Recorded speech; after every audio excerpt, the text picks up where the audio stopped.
Hi, this is Kevin Clark. I'm an associate editor for America Magazine, and I'm here with Cardinal Rodríguez of Honduras, president of Caritas Internationalis.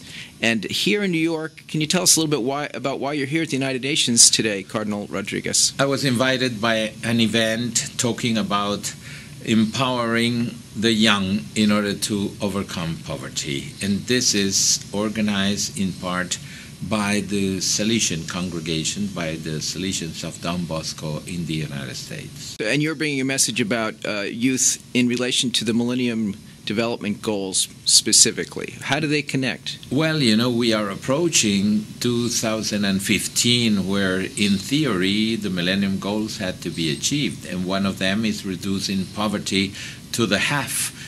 And unfortunately, this is not happening. And especially among the poor, the young are the poorest of the poor.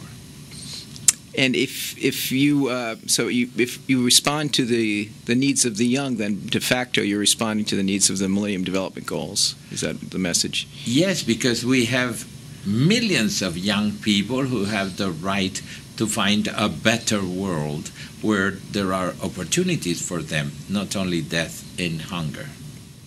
So we've gotten very good at responding to emergencies and crises, but it's these long-term issues that the young people are going to have to be facing that we're not doing so well. Especially creating jobs, and jobs for the young.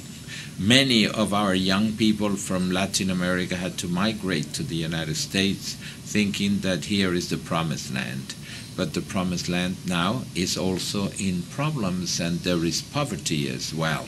So this is a global problem that has to be addressed globally. It means changing this kind of economic system that is not fair, that is not just, and is making the gap between the rich and the poor bigger.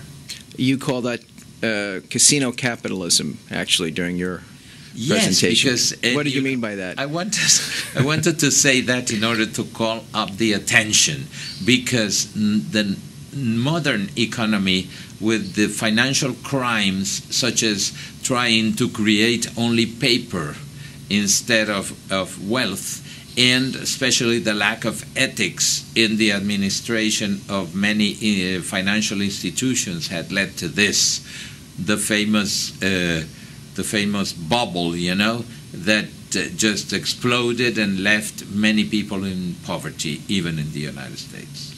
And that's the effect on the young that you're... Of course, yeah. The young are the most affected. But, you know, I can give you an example of my country where many are graduated from the university after big efforts, only to know that there is no place for them to work. And what's been happening with the young from Honduras? What have they been doing because of this kind of absence of opportunity? Many of them are trying to migrate to the United States, and now that the situation is tough, they are frustrated, and many are tempted to have the easy money of the drug trafficking. And that's become a huge problem in your country. Yes, because it's the cause of killings and violence. How is the church trying to respond to? Well, we are trying especially to educate the young that this is the wrong way, but when we do not have the collaboration of the people in the governments in order to foster the creation of jobs, trying to avoid the corruption that is contaminating most of the nations of Latin America, is almost impossible. Well, and that's a difficult problem for a lot of countries these days. Your president, who was with you, President Lobo, he mentioned a degree of hypocrisy, which I thought was kind of interesting, and he talked about his country being trapped between the producers in the south and the demand in the north, and that was Honduras' sort of crisis. Do you think he's got a point there? Yes, because, you know, we didn't have the drugs. They just started coming in smugglers from the south, especially Colombia, when there was these powerful cartels. Now it's Mexico as well.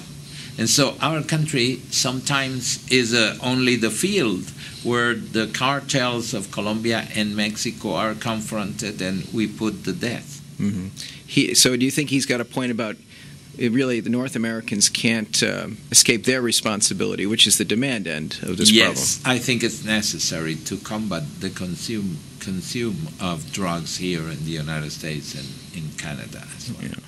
Yeah. The theme about, or I should say the sub-theme of this General Assembly about focusing on the youth as part of the Millennium Development Goals, we hear a lot about trying to listen to youth. If we did listen to young people, what do you think they'd say to us about the priorities we make? Well, especially that they want to be participants in their own destiny. It's not only talking about the youth, having the young people out of the debate.